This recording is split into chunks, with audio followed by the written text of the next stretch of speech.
Hi everyone, and welcome to Hope from Home, the show where we bring you conversations of hope from our home to yours. Today, Jermaine has a very important conversation with Father Eric Rutten, pastor of an African-American parish in St. Paul, Minnesota, about the impact of the death of George Floyd. Noel Okel then speaks with Brother David Lynch, who tells him how the work of the Good Shepherd Center in Toronto has continued during this time. And at the end of the show, Marianne Torres has a new excellent book suggestion. And of course, they all tell us where they're finding hope from our home to yours.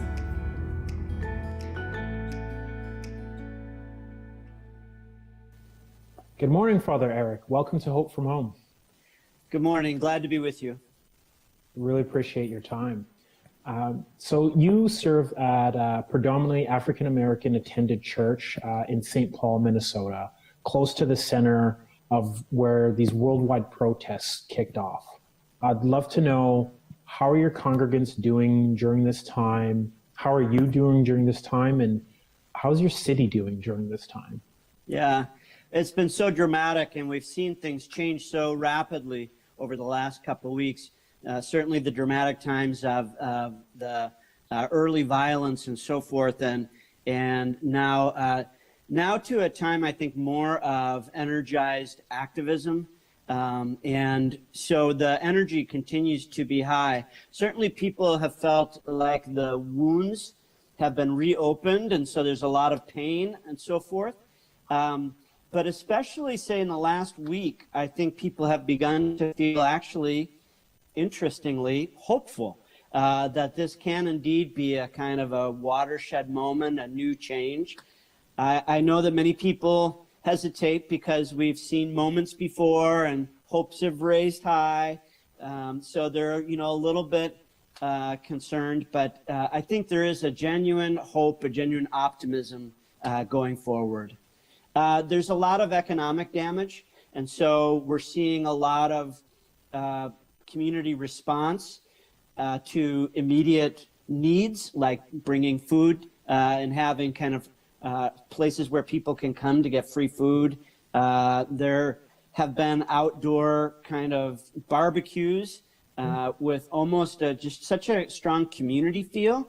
And this is the other part that I just wanted to mention to you, is it's really been beautiful, actually, how such a negative event, the murder of George Floyd, has brought about a real spirit of community, and people are coming together in all kinds of ways, not only in terms of their activism, but also to serve one another and help one another. Yeah, that is great to see something like that coming from it. And so what you said, with where it seems that it's been a galvanizing force, a lot of people, a lot of businesses have been coming out and showing support. Myself, yes, I'm not American, but I'm a Black Canadian. And seeing that is good to see that people want to take action. I really hope as people keep that same energy. We're only a couple weeks out from it, so it's people need to be prepared for the long haul. Right. In 2018, United States Conference of Catholic Bishops released Open Wide Our Hearts, which you're probably familiar with. It states racism is a moral problem that requires a moral remedy, a transformation of the human heart that impels us to act. How can Catholics use this opportunity to do just that, to transform our hearts, to combat racial injustice and inequity, and not just the overt actions as seen in the death of George Floyd, but also the less overt, more common forms of racism, I guess the more subtle, friendlier forms it takes? Yeah, I kind of think of it in terms of short term, almost immediate kind of stuff that we need to do, and then longer term, and I'll even point to something else with that. But short term, I do think there's a lot of work to be done with making officers accountable for their actions. Right now, it's kind of a lot of abuse happens with impunity. Officers are not held accountable. So there's a lot of work that can be done with that. A lot of work can be done with reforming how we do policing. So rather than so punitive and almost militaristic, such a strong call for a push to community policing, here in Minneapolis, our city council has come out saying they are wanting to really kind of get away from the police department as it is right now and refashion something that is really about community policing. So those are all the kind of short-term things. We could add into that the longer-term things about economic justice, education and the education gap so often. So our parish has a school. We're a predominantly black parish. We have a predominantly black school, and we see it as so important to raise these children with just such a basic sense that they are beloved children of God and loved, and to give them all the skills that they need to succeed in this often unfair world, but to really give them the best start that we possibly can. So economics, education, and all kinds of other longer term projects that we could talk about for justice in society.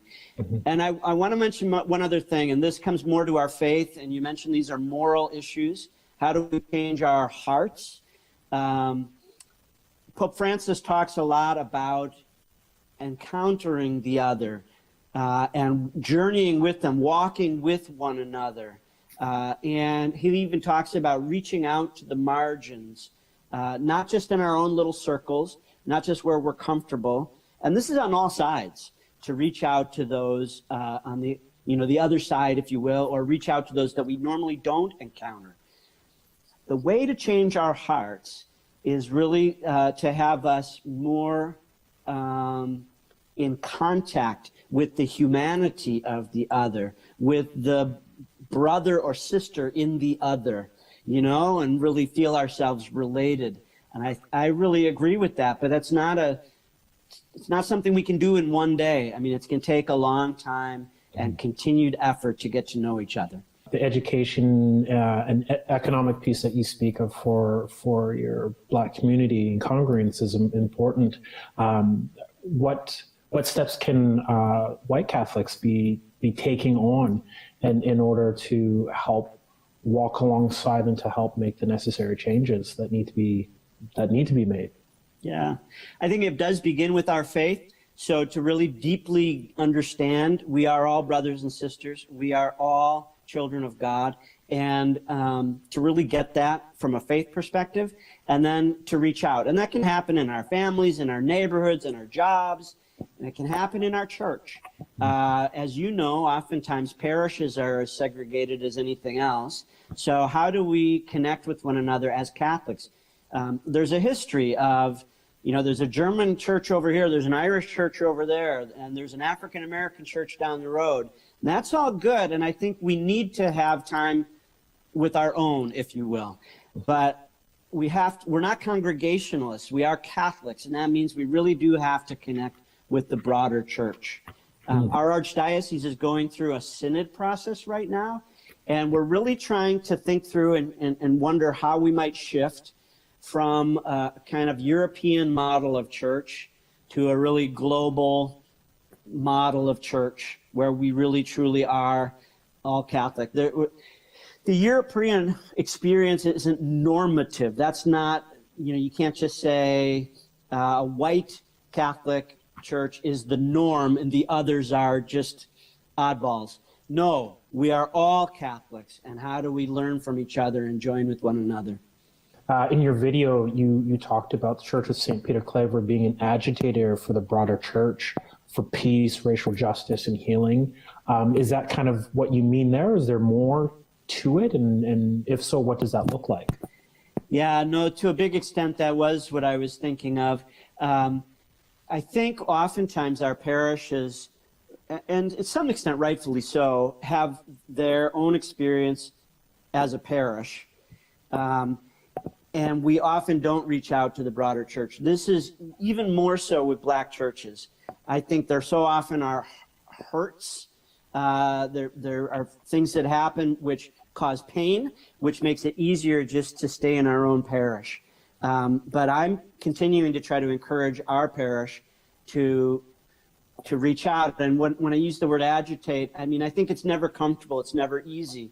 So you do kind of have to step into someone else's space a little bit and ask them to compromise a little bit and dance a little bit, with each other. So St. Peter Claver can't just be quiet old little St. Peter Claver over here in Rondo neighborhood and we just do our own thing. No, we should be proud of who we are in the mix of all the parishes in the Archdiocese, and host conversations, host book studies, host prayer services, which we've done for the last 4 years, by the way, for racial justice and peace. So we've been doing this for quite a while, but we just need to continue to do it.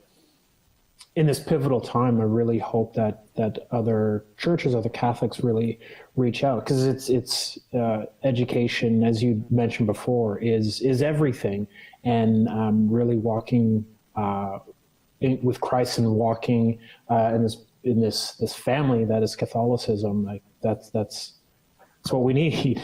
It's what we need. Sounds so simple, but it's not so easy.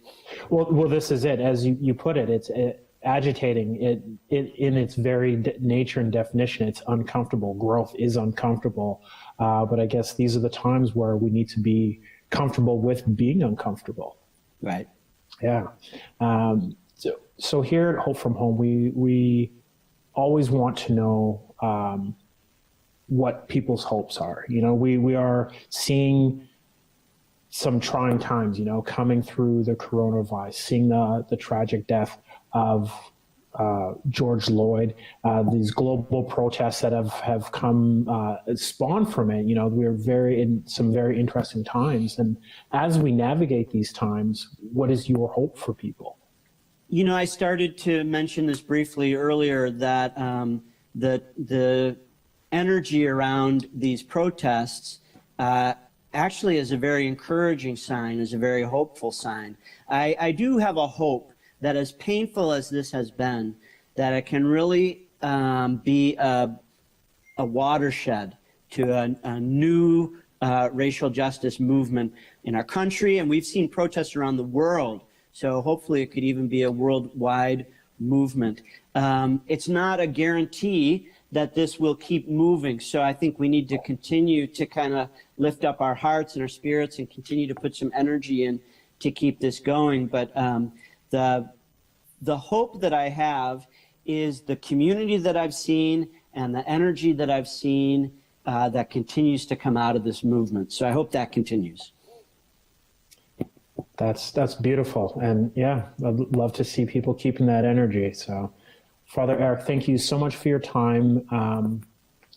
God bless you. And as you work alongside your congregants, as your city works through this very difficult time, and I just hope you all stay well. Thank you. We actually still have plywood boards up all over. So we're still, a little nervous, but so I guess what I'm asking for is keep us in your prayers, and we will likewise pray for you and for our world as we continue to move forward. Okay. Thank you so much. Thank you.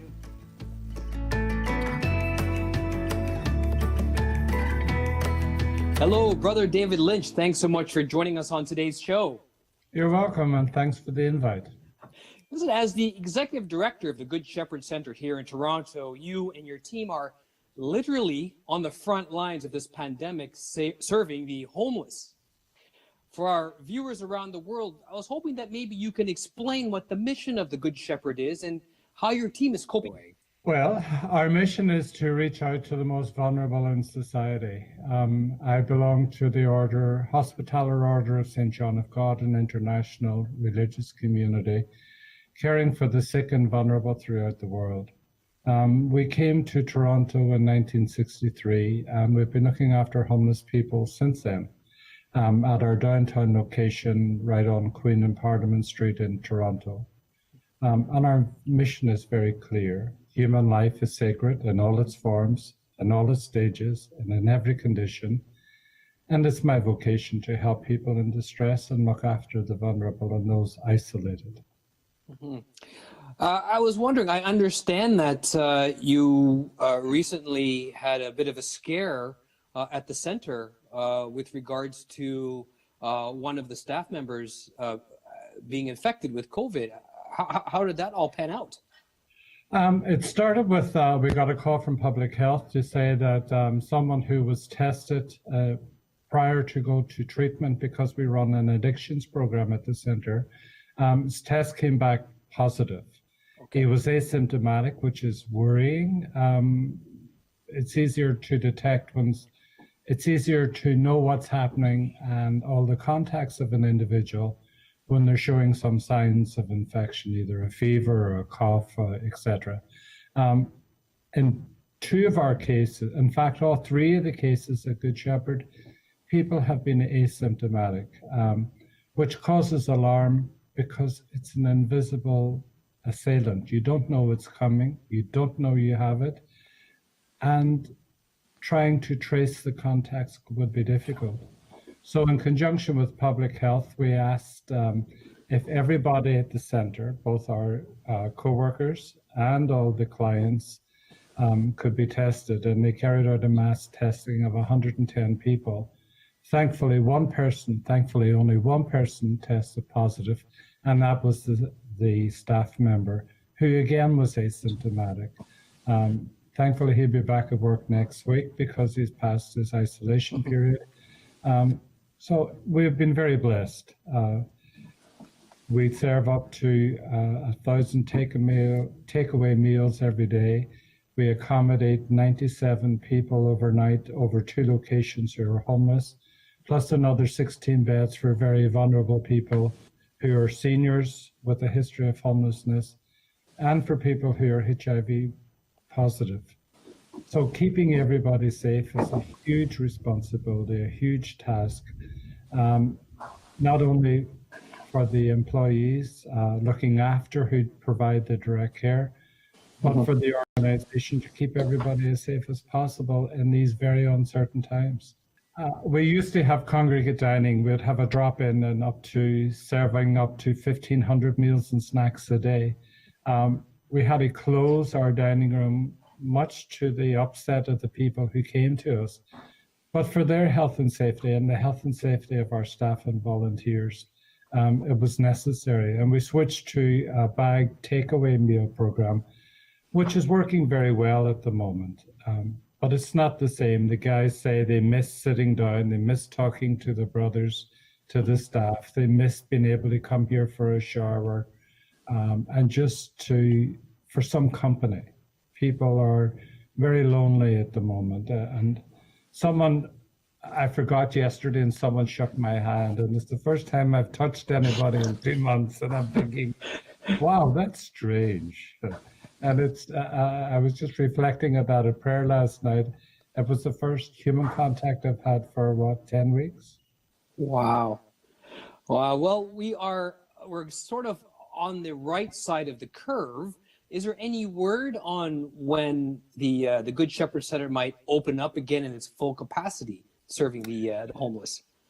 Well, we never closed our beds. In fact, we worked with the city and took over a hotel not too far away from here. And we split up the men between the homeless services between the Queen Street site and the hotel site. That's working out very well because we needed to do that to create the physical distancing, because some of our cubicles had bunk beds and it was very difficult to maintain the 6 feet required minimal distancing. We will not open our dining room until we are sure we can keep everyone safe. We will follow the directives of public health and our own common sense, really. It's been a challenge trying to remind the guys who use our services to maintain physical distancing. We have hand sanitizers literally everywhere. Every time you turn a corner, there's a big sign saying sanitization station. And we remind everybody to wash their hands, but maintaining the physical distance. As I say, we live in community. We need human contact. We need support. We need encouragement. Are there any inspiring stories that you've seen or heard of coming from the center that you can share with our viewers today? One of the things that struck me is the compassion and generosity of the people of Toronto. We put out an appeal. You can't stay home if you're homeless. You know, when you're homeless and you're so vulnerable and you're so marginalized, it's very difficult to get what you need, to keep your hands clean, to stay away from people, and just do the basic things of normal personal hygiene that we all take for granted every morning. And the people of Toronto really responded to our appeal for food and supplies, care packages with toothpaste and hair combs and toothbrushes, food coming in the front door and the back door on a daily basis, restaurants stepping up to the plate, making food for our staff and for our overnight guests. Even though we have a full-time kitchen, they've been flat out making sandwiches, because creating or preparing 1,000 takeaway meals every day is a big feat. It was easier when we had a congregate dining room. We knew what was on the menu. We prepared the food. The volunteers came and helped us serve it.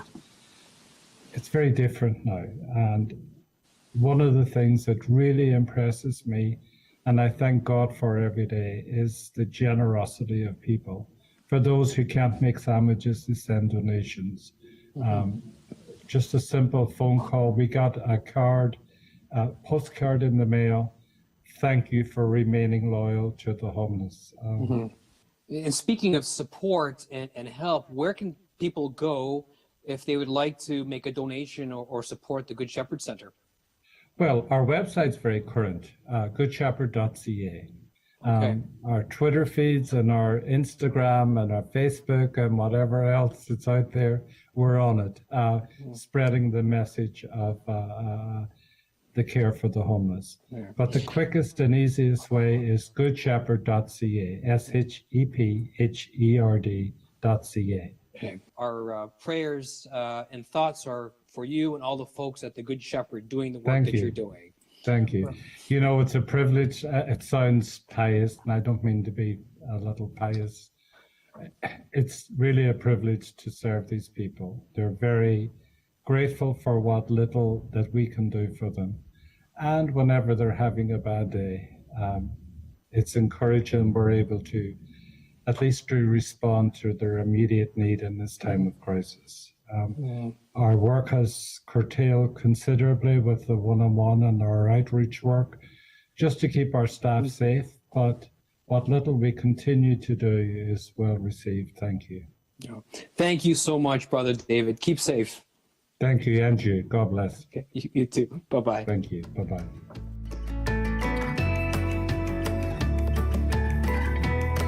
Hey everybody, so I wanted to offer up another quarantine read. This is a book that I actually read in quarantine.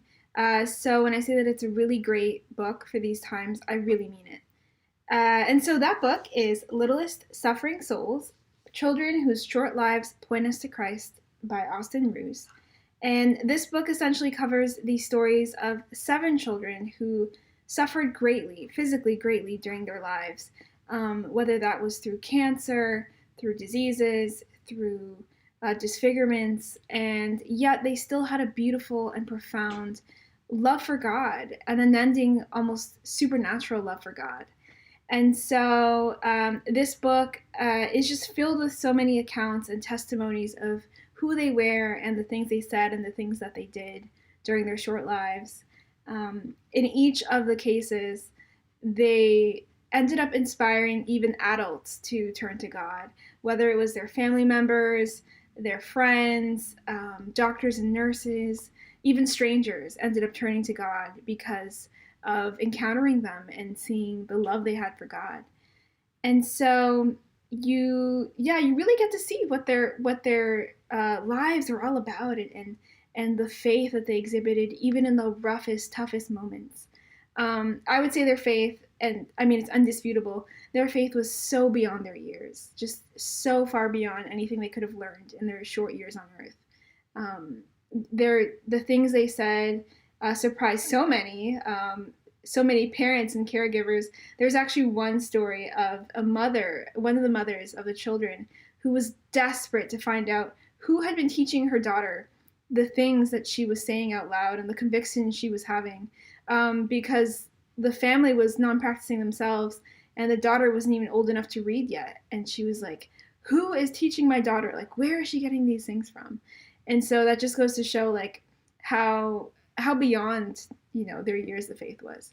And so it's really beautiful and inspiring in that way. I would say that the book is a fantastic read for this time, for quarantine. And the reason I say that is because it's a great reminder of how big life is, how small suffering is in the grand scheme of life and of eternal life. Within this pandemic, like each of us is suffering in a different way to some extent or another. And it's good to kind of have a new perspective on that, and to be humbled, really to be humbled. So I think I really needed it. I really needed that reminder. And I think that if you read it at this time, it's going to be really uplifting and really, really helpful. So I highly recommend it. I also think that if you read it, you probably will cry. I thought I was not going to cry. In the foreword, it said, "You're probably going to cry." And I was like, no, I'm okay. I think I'll make it. And so I was reading, and I got through like 3/4, and I hadn't cried yet. And so I thought, oh, I made it. Like, this is great. But then I got to the last story, and the last story got me, and I definitely cried. So I say to you, if you read it, you will probably cry too. If not, at least tear up. So, yeah. I don't have a blog article on this book just yet.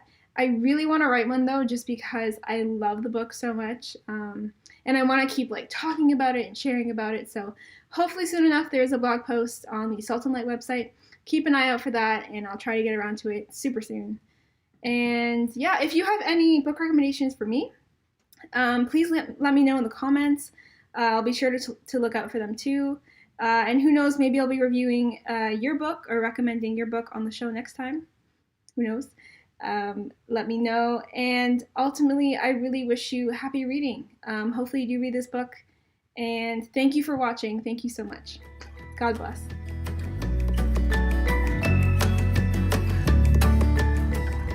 And that's all for today. I'm still processing how the whole world is responding to the death of George Floyd.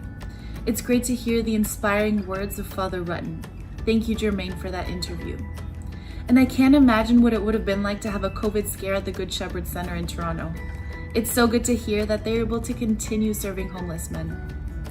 Also, thank you, Marianne, for another great book suggestion. I look forward to picking up Littlest Suffering Souls. Sounds like it would be great inspiration. What books have you been reading during this time? Share your comments with us by following Salt and Light Media on all of our social media platforms and commenting with the hashtag #HopeFromHome. If you miss any part of the program and you'd like to watch it again, you can always visit our website, saltandlighttv.org/HopeFromHome. We hope that these stories inspire you to stay positive and remind you that we're all still connected through hope.